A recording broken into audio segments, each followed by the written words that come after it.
So, well, I wanted to ask you about the vice presidential debate. However, I think maybe we can dissect it after it happens. And so instead, I would love to get your take because we mentioned the Senate.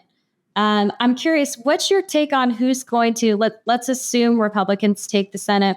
They may or may not, but let's assume if they do, and even if they don't, they'll still get a Republican leader. If it's a minority leader, it's still the top of the heap. Who do you think it'll be? Because now McConnell, who's been this institution for so long, he's stepping aside. Who do you think it's going to be? Is it going to be Ted Cruz, Josh Hawley? I mean, who do you think it'll be? God, I hope not one of those guys. I mean, it's the lesser of evils. The one who made a run for it before was Rick Scott. He was the only one that ever challenged. He was the only one that ever challenged. But the leading candidates, I would say, are probably John Cornyn and John Thune from Texas and South Dakota, because I think they're considered at least more pragmatic, more middle of the road, and people that can be more someone, because again, like the Speaker of the House, you want someone who's good at counting the votes and good at getting the troops together, someone who really knows the rules well and is able to rally the troops, if you will. So I would say it would probably be one of those two. I think John Barrasso of Wyoming would probably be a distant third in terms of who might be chosen. But again, I think a lot of it will depend upon how the Senate breaks down, because obviously the two toughest races for Democrats are John Tester in Montana, Sherrod Brown in Ohio. I think Sherrod Brown is going to pull it out because the Republicans nominated a guy I think that's way over this guy, Bernie Moreno, who I think is going to lose. And Sherrod Brown is one of the few Democrats that, along with people like John Fetterman, that can still really relate to working class white people. I think Montana is tougher. John Tester's opponent, even though he's considered, good old local boy, a farmer, he's facing this guy Sheehy, who has his issues, but Montana is even more than Ohio. I think Ohio went for Trump by 8 points last time, but Montana was about 14.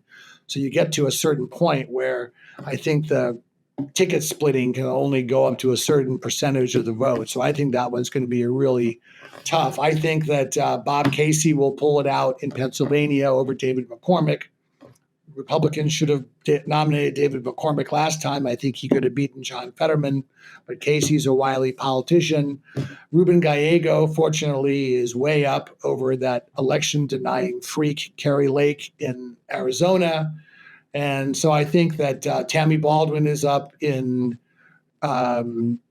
Wisconsin. And really surprising, the last poll I saw, Larry Hogan is down by 11 points to Alsobrook in Maryland. So I thought that race would be a little closer. I know Maryland is a blue state, but it's really fun. What's your take on the Senate in general and some of the races in particular? Well, I would only say one little tweak to me for our brand, Practically Political, that we want to be respectful.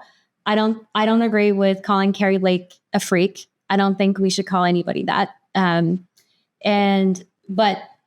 I think as far as your names you're throwing around, I don't see Thune or Cornyn as really the type. And this is where you're at, the analogy, like you mentioned about the saucer being the cooler or whatever.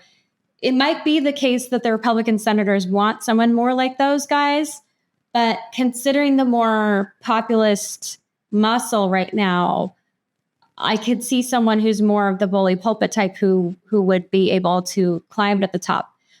And so that's where you might get a Ted Cruz or a Josh Hawley or someone who is a bit more populist. I like Marco Rubio. I think he's someone who kind of straddles that middle where he can speak both establishment and populist. I think he's also got a really inspiring background with his family. So he might be somebody to watch. So, yeah, I think it'll be really interesting. What about John Barrasso? What do you think he from Wyoming? He seems to be, he's someone who's pretty conservative, but seems to be well respected. I think it's just hard for me, and maybe I'm just being a little too Pollyannish here, but I just can't believe that a firebrand, well, Ted Cruz, nobody likes. And Josh Hawley, I think, certainly has his enemies as well. But I just think I like to think that they would pick someone who wasn't, because you need someone that at least isn't loathed by everyone across the aisle. And let's remember, Ted Cruz and Josh Hawley were the two senators that led the way in refusing to certify the election, and then prior to January 6th. So I just think that is a scar that many even Republican senators will have a hard time getting past. So we will see what happens.